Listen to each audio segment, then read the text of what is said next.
Hi, it's Jamie with Jamie's Arts a la carte. Thank you very much for joining me. I have a fun project planned for us today. I hope this video inspires you to create something of your own. If you would, hit the like button and share the video with your friends. That helps me to grow this channel and to continue to bring you new projects. If you haven't subscribed yet, would you please consider subscribing? And if you have, thank you very much. Well, we have a lot to do, so let's get to it. Hi, it's Jamie with Jamie's Arts a la carte. Thank you so much for joining me today. I appreciate your time. So I've got an example of a community project that I'll be working on this year. I'm going to be making some little tiny ornament wreaths, right? And I'm going to add red to it. But I wanted to show you, take you along for that journey. So what I do is to get my centers, I just take them off of an empty water bottle. So I just use something with a point on it. I squish it over so that I have a little bit of a gap here. Just take it and spin the water bottle, and then off comes the little rims. And I use these for painting and all sorts of things also. But that's how I get it to this point. And these are milk jugs, but I felt like they were going to be too big. So you see they're all strung together with white because so I don't have to keep counting them, right? So I know each bundle is 5. But I'm just going to use regular yarn, right? Acrylic yarn in green, and I have red also that I'll be using to decorate. So I'm just going to make it like a little tiny bow. And I've seen different ideas where you can just weave it through to look like those little red berries, and then make a simple little bow on top and then a hanger. So that's how we'll finish them. But I wanted to take you along and show you how I get those bases made, and then we'll make all the little decorations for these little Christmas ornaments. So our church, let's start with the instructions. So I made a slip knot. I'm going to put that little ring on my needle, and I'm using a G hook.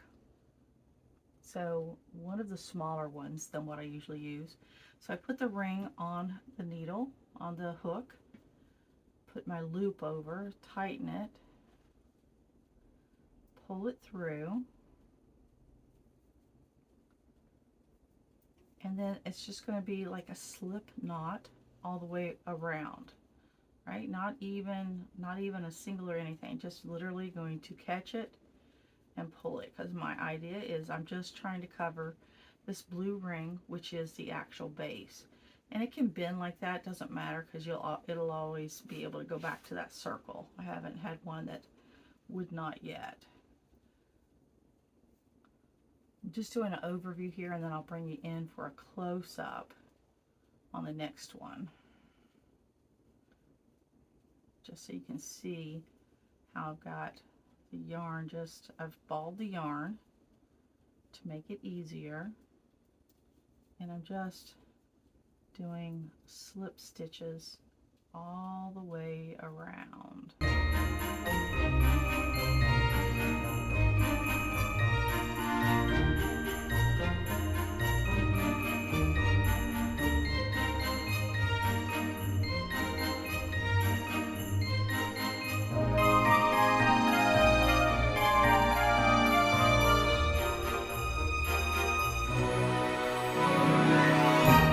I'm going to pull that through, right? There's my last pull through, my last pull stitch, slip stitch. Now I'm going to chain 3. I'm going to go back in that same one with a double, catch it, pull through 2, pull through 2, no chains or anything. So now I'm going to go to the next one, and I'm going to just do 1 double. So every other stitch around the blue circle, you'll do a single, do 1, then you'll do 2. They're all doubles, so you'll do 1, 2 doubles, single, double, and you alternate all the way through 1, 2, 1, 2. And that's what adds. Just any more than that, and I started to get like a ruffly effect. Any less, then it didn't want to lay flat. So this seemed to be just the right amount.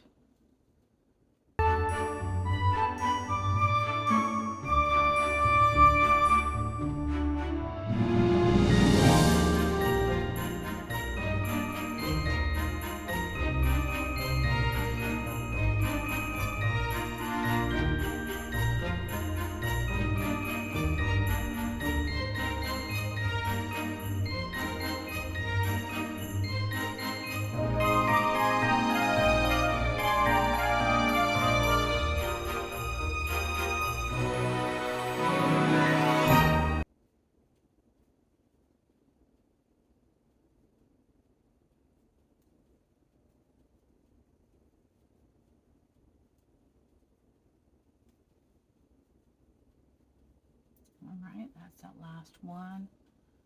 And it doesn't look like it wants to, so we're going to add one more right there, just to fill in that gap. And again, just like we would close up any circle, just going to pull it through,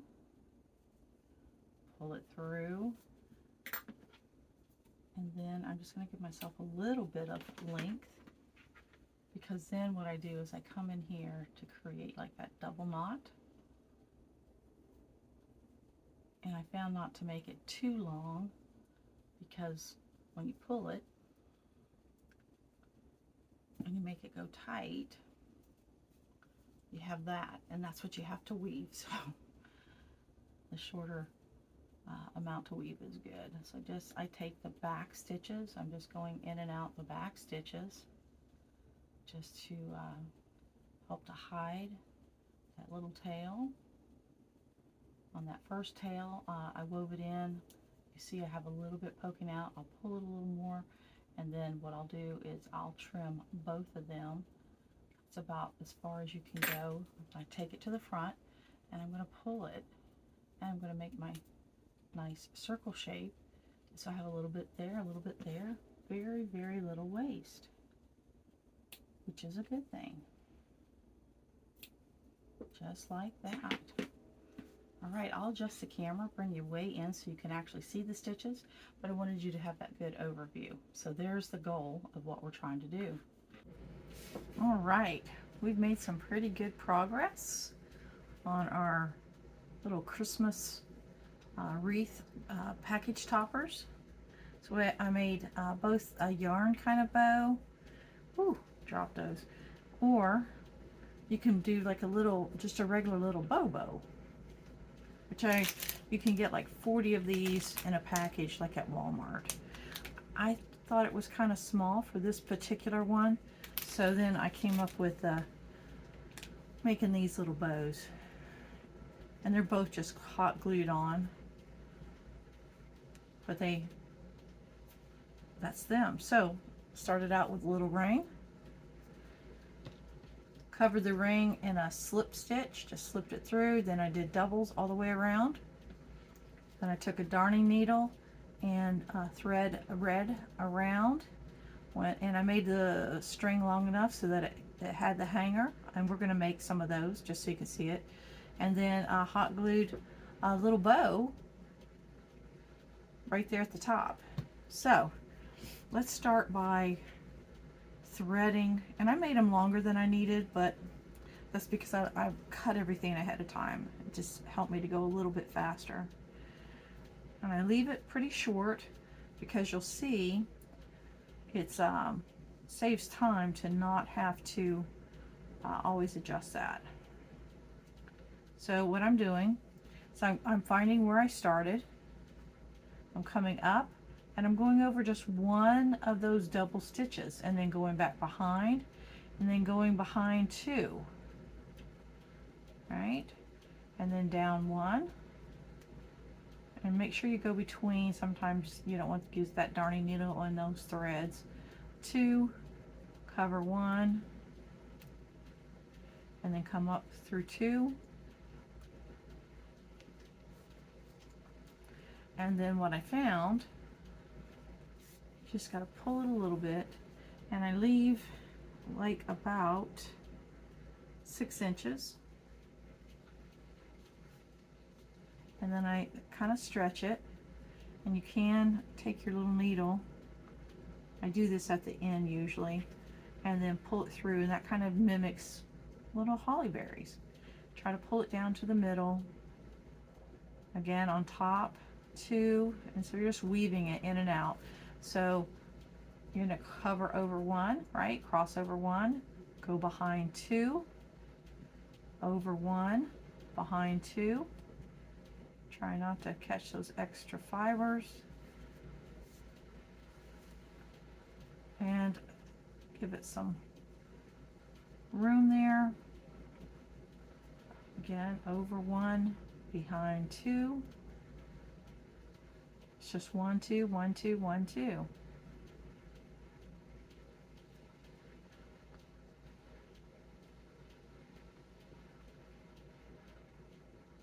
We made, I think, right at 50 of these, maybe 55 or so, because I'll give 50 to church, and then both for our manual tree, and then our little children's group is called Gophers, right? So that's the little itty bitty children. So I have a friend that works with those. I try to give her something each Christmas. Okay, so you're at the 1, came up. This one actually works out perfect because you have one little gap in between, right? So typically, oh, look at there, it's just about even. But what I want to do is I want to loosen this up. I'm going to get me a good little loop sitting there on top, and then what I'm going to do is I'm just going to spread out that slack, try to get halfway before I run out of the slack, right? So there's one side, and if you want to move it down, it's easier to do it in the back, right? Pull it back up, and then if you want to loosen this side, just pull this one, get a little bit of slack going, and again just spread it out to your stitches. There, just that one. All right, so there's our little berries, and we're gonna kind of stretch it out. That pokes up, that's okay. So now we're going to come back to where this is. We're going to go to the back, and this first little back stitch that we have here, we're just going to go through it, catch our 2 red threads, and we're just going to pull it up. And what that does is that helps it to hang flat, right? So it helps it just to hang there. And then what I did is I put a little knot as close to that green as I can. I do leave a little bit of slack, especially if I decide I want to come back and make, you know, even out my little berry things, and just pull it tight. And now I've got that little bit of slack, and I can lay it out. I'm going to give it a good 6 inches. Then I'm going to tie my knot.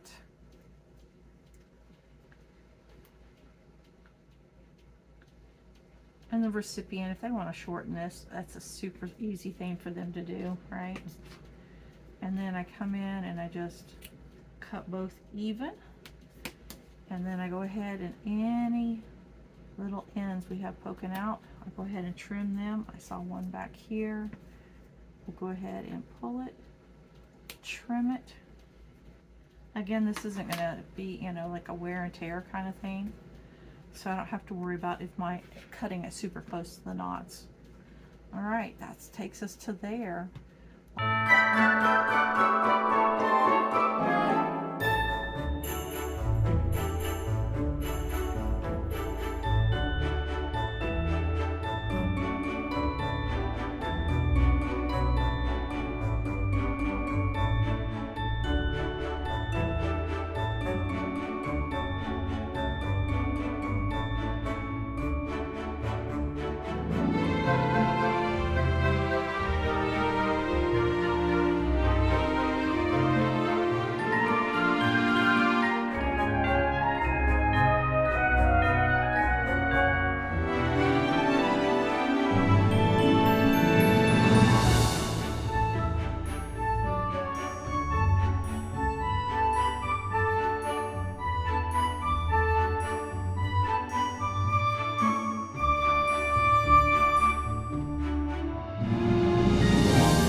there we go. We've got piles and piles and piles of little tiny wreaths. Let these dry all the way. Yeah, we've got all of these done. How about that? Yeah, the two different styles. This one, and then with the little messy bow on it. Again, we start with just that ring off of a water bottle. Crochet a single around it. Well, actually, it's just a slip through, and then do a double. And you go like a single, double, then two, then one, then two, then one, then two, to get your ring, right? Your base. Then I took a darning needle with just some red yarn, went in and out, weaved it in and out, went over one, under two, over one, under two, until I filled in that whole circle. Gave it about a 6-inch hanger. Either used a little pre-made bow, or we did a little messy bow. Either way, I think they look cute. Phew, doggies. Let me make this look a little neater, and I'll give you an overall picture of what this particular community project will look like prior to me taking it to church. All right, well, I hope you've enjoyed this video. If you have, like it, share it with your friends. If you haven't subscribed to my channel yet, would you please consider subscribing? And well, until next time, happy crafting!